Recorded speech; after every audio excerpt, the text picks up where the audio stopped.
It's the Dynasty front office, and we are building you championships one trade at a time. Speaking of one trade at a time, it's time for the trade banger of the week. My name is Chad. I'm here with my uh, friends, colleagues. What do we know? Business partners?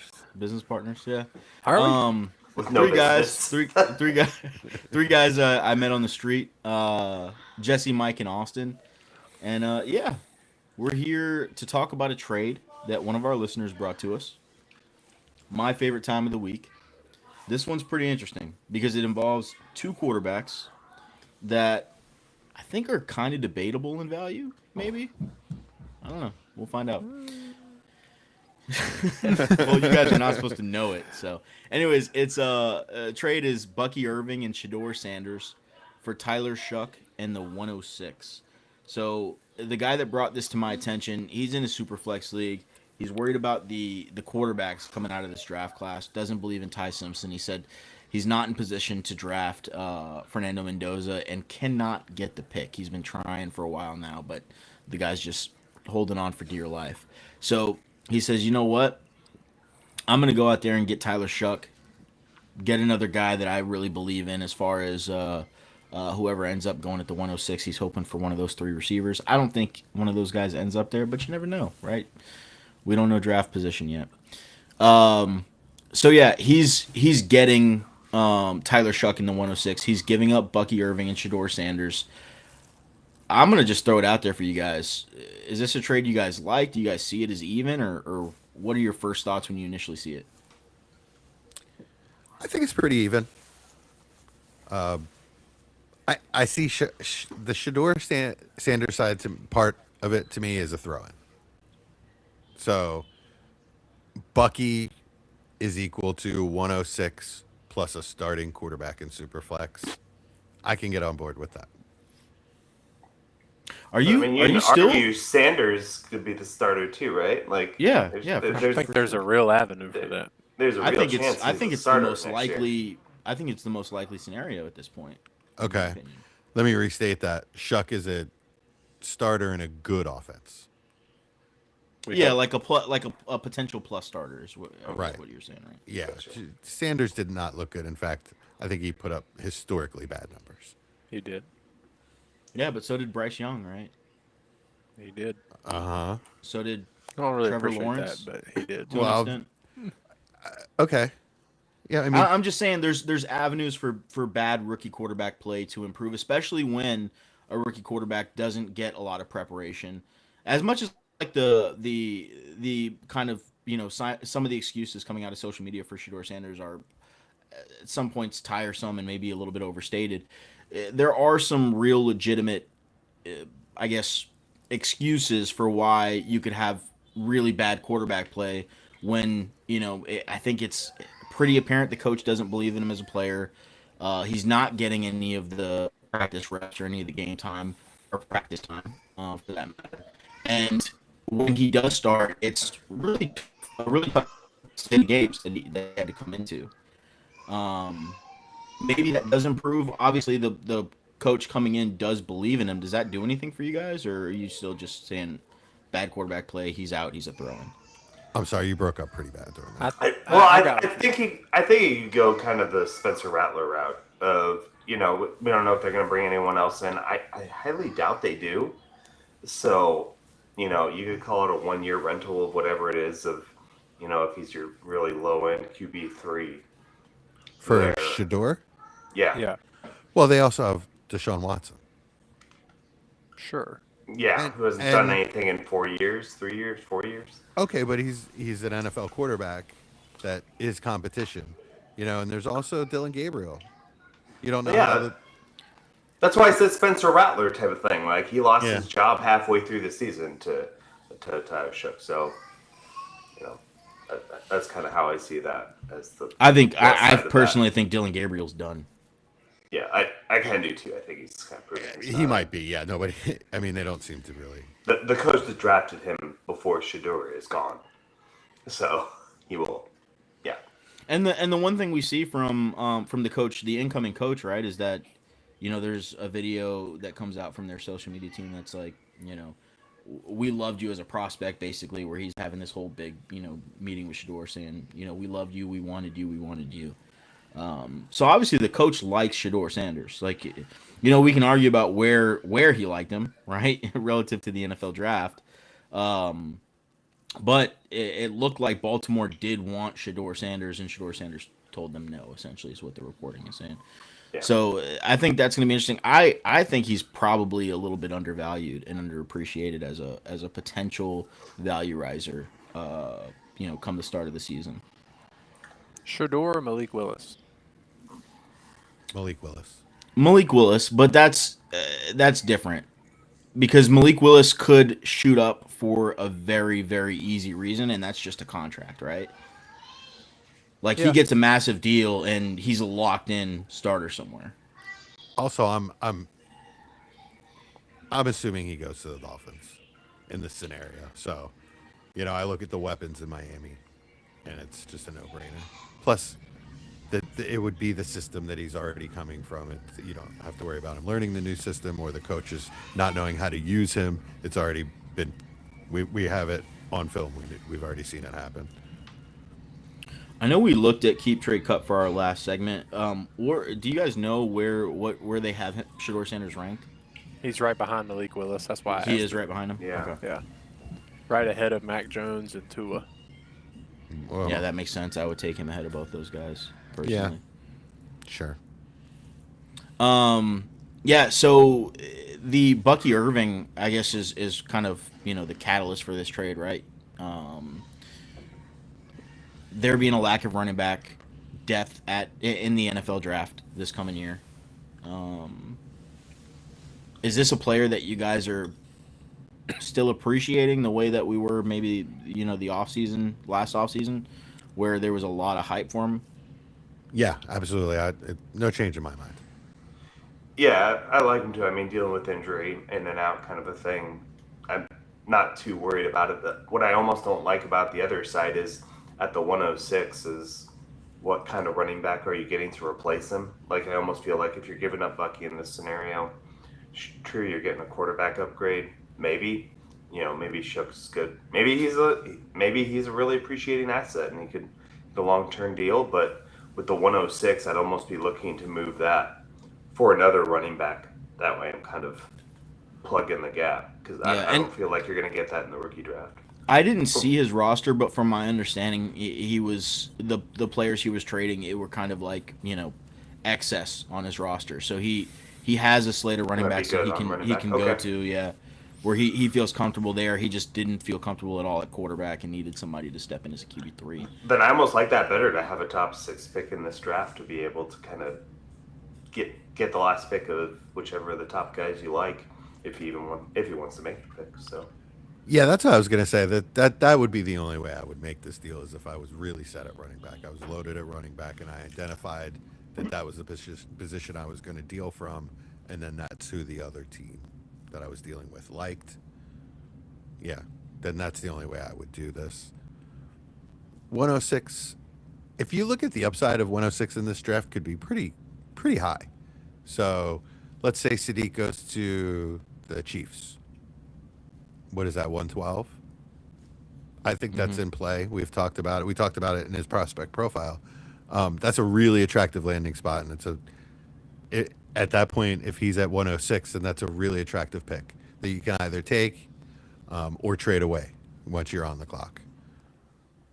Yeah, I think it's going to be interesting. Denzel Boston, Sadiq, in that range. You never know with the top 3 wide receivers, maybe in his specific league or in the NFL draft, one of them falls a little bit later than people are anticipating, and that drops their dynasty draft capital a little bit. Yeah, could happen.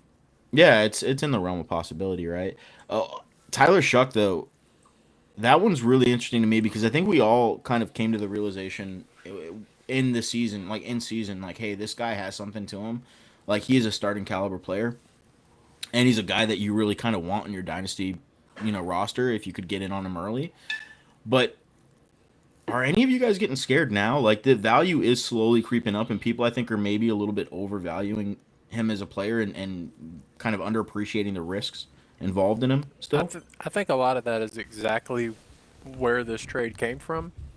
you can't replace with a rookie quarterback in this class if you don't have Mendoza. So it's going to cause players like Shuck, like Willis, like Sanders to gain value because you have to take a shot somewhere. If you don't have one of those QB3s, you have to take a chance and hope one of these guys does work out. And Shuck was of the lower tier guys, Shuck was the one that had the most excitement coming in. I mean, he's already almost 27, but the point is Yeah. he showed excitement. He showed that he could do with Kellen Moore. So I think that's why you're seeing a value gain. But I mean, of course, there's a big risk. I mean, we've watched plenty of quarterbacks shine for a small period of time in the NFL. NFL get an off season on them, and they don't look nearly the same player. So that's definitely a risk. What is the value of Shuck right now? I mean, I think he's got to be a late first. Are you selling at that? If I don't need a quarterback, I would wait until I'm on the clock or that pick's on the clock, maybe. See what's there. But I mean, not necessarily. Yeah, I was gonna say unless he's my QB4, I wouldn't be moving him. Yeah. For that, but that's fair. Yeah, agreed. What would it take to get from Shuck to Darnold? Another one of those first. Okay. I was Yeah, gonna say, I think I was Darnold's- gonna say Darnold's early value's kinda second, gone but up. it's probably more than that. Yeah. Okay. That's a Yeah. significant difference. Yeah, I guess my concerns with him, because I did really like, the season he put together at the tail end there. But you look at the games in which he was a competent quarterback, the one defense that you can say, okay, this was a really tough defense to go against was Carolina. And other than that, there wasn't really anybody else. Yeah, he beat up a bunch of bad teams. Like, he Really bad did. teams. Yeah, like really, really bad teams. Yeah, I mean, just for the listeners, here it was Carolina twice, and then it was Miami, Tampa, the Jets, the Titans, and Atlanta. Yeah. A lot of those defenses had quit. Yeah, Yeah. yeah. I mean, and It Atlanta's, who's a really good pass rush defense, was really terrible to close off the season on an actual stopping offensive stat. They were still getting sacks, but they were terrible against opposing offenses. Yeah, and a lot of that production did come from, some of the rushing ability, some of the rushing touchdowns too, in a few of those games. So, yeah, I mean, I it's promising. You have to give him the same kind of benefit of the doubt that you give Shador Sanders, but he was able to go out there and actually put together some good numbers. Granted, like we're saying, the schedule was a lot easier than what Shador had to go against. But you can only play who you're out there playing against, right? So I'm just a little concerned that Tyler Shuck going forward into the season is the expectations are maybe getting a little bit wild as far as the value goes. But yeah, Bucky Irving. Do you guys think the difference was made sense here as far as the trade goes? Bucky Irving to Tyler Shuck? Yeah, I don't have a problem with that. Yeah, I think that's about right. Okay. Yeah, this is about team needs. This trade, the value is pretty even. Yeah, so fair trade all around. Okay, I like it. All right. Well, I think I don't really see a winner here. I think it's pretty much just an even fair deal all around. I like both sides. Do you guys have a winner?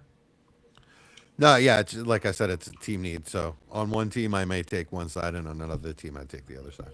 I kind of like the Tyler Shook side just because having that pick and having the option and ability to move it come draft time, I like being able to have that flexibility if needed. So Yeah, but now you don't have a Bucky. prefer it. You don't have that running back. I mean, If I need an RB1, I don't mind paying that price at all.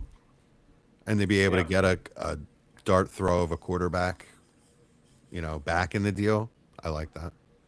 Chad, I want to ask you, this is specifically for you because of your affinity with Price. Let's say he goes in the second in the NFL draft. Mhm. Are you comfortable taking him at the 106? Yeah. Okay. All right. So it at least gives an avenue for a running back being the option at 106. Yeah, To me, I don't see anybody else that can go there, but I think if Price gets that second round capital, I can see him being a common name at 106. And I think it's very likely at this point too. Like it's, I think the one part that excites me about Price as far as the NFL's view of him goes, one, like the NFL Insider Scouts, it was like right after we talked about him and how much I loved him. I just started hearing a bunch of those guys come out of the woodwork saying, you know, the NFL loves him. The NFL loves him. And then I thought back to it and I was like, well, he was like one of the first college players to declare for the draft. Yeah. Which, I mean, you think about what he had as far as if he went back to school, he would have been like what everybody wanted him to be, which is a number one back on a rushing team, like a good running football team.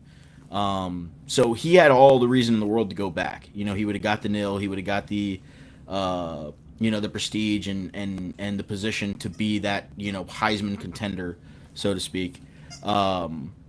But still was one of the first players to come out. Didn't even think about it twice. So I think he's going to get very significant draft capital. The other names would be Emmett Johnson or maybe Jonah Coleman. Get Some outta people here with like the Emmett. Emmett Johnson at 106. I don't like his. I don't like his. Get film. out of here with that. I don't like. He's a his good film receiving nearly back.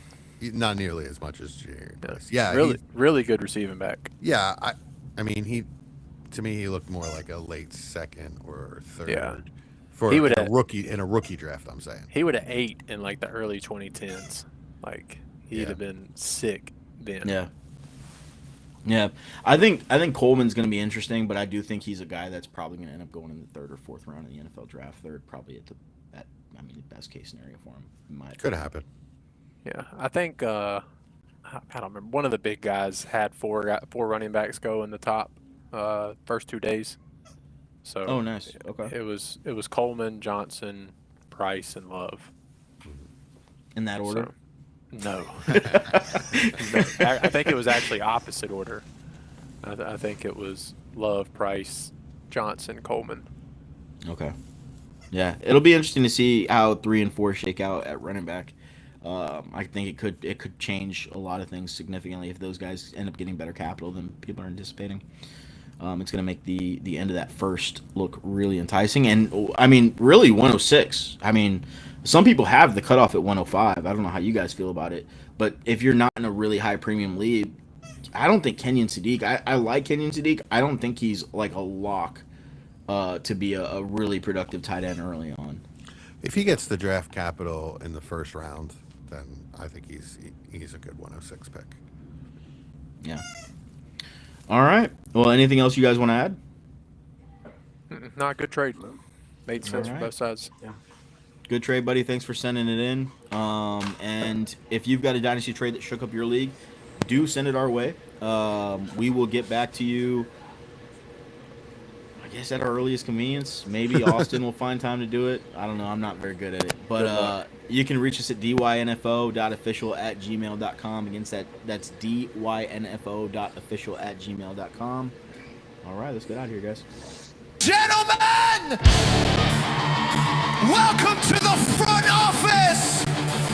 The lights are low, the boards are lit, and the dynasty clock is ticking. From the heart of the startup draft to the championship throne, one crew rules the long game. Give it up for the undisputed architects of empire, Dynasty Front.